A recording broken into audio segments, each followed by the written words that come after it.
reflect on not only this week's gospel, but last week's. What? Can I ask you to start again? Start again. Okay.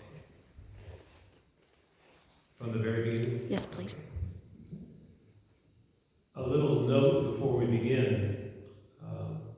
Hopefully this is being recorded and will be available on the flat note that will be sent to our people. So this is a very deliberately short homilette dealing with the Gospels for the last 2 days, last 2 Sundays.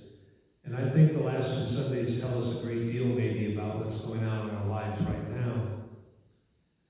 We begin, remember, last Sunday with the woman at well in Samaria. And if you listen carefully to that interchange between the woman and Jesus, you'll see that 2 great taboos are being broken. A man was not supposed to speak to a woman unaccompanied by one of her relatives, and a woman was not supposed to speak to a man. In addition, for a Jew to speak to a Samaritan and a Samaritan to speak to a Jew was almost unheard of.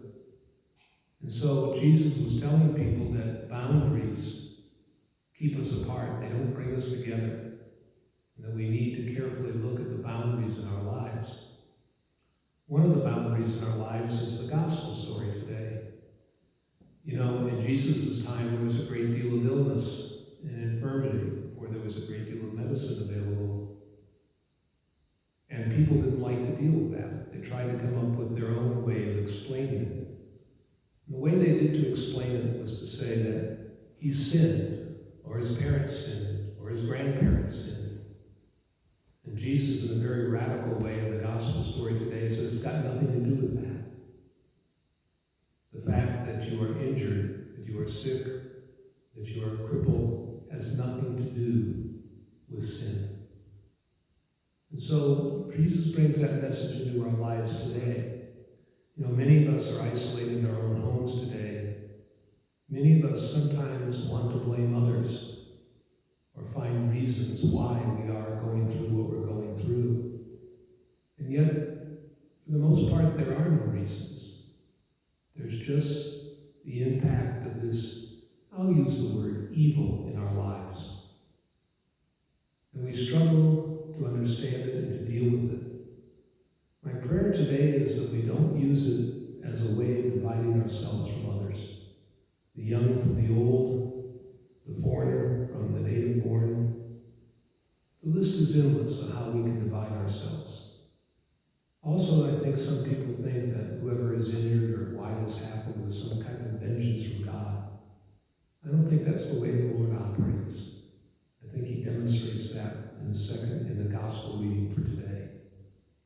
So as you sit in your homes, think about the responsorial psalm.